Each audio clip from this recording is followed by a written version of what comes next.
क्या आप $1 मिलियन के लिए इस आदमी के साथ एक कमरे में रहना चाहेंगे? साल 1943 की बात है। मैक्सिको के एक समुद्र तट पर टहलते हुए एक आदमी को एक अजीब सा अंडा मिला। कुछ सोचकर उसने वह अंडा घर ले जाने का फैसला किया। उस रात उसने अंडे को अपने घर के तहखाने में रख दिया और सोने चला गया। लेकिन आधी रात को तेज आवाज से उसकी नींद खुल गई। आवाज नीचे से आ रही थी। वह धीरे धीरे तहखाने की ओर गया।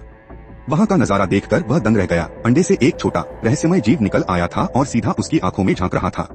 पर हैरानी की बात यह थी कि वह आदमी डरने के बजाय उस अजीब प्राणी को घर ले आया और उसकी देखभाल शुरू कर दी। उसने उस जीव का नाम रखा गिबी गोंजालेस। अगले 2 हफ्तों में गिबी असामान्य गति से बढ़ने लगा। 2 हफ्ते के भीतर वह पूरी तरह से वयस्क बन चुका था। फिर एक दिन उस आदमी ने अपने कुछ दोस्तों को गिबी से मिलवाने के लिए घर बुलाया। वे सब उस जीव को देखकर इतने मोहित हो गए कि तहखाने में ही रुक गए गिबी के साथ बॉयज नाइट मनाने के लिए।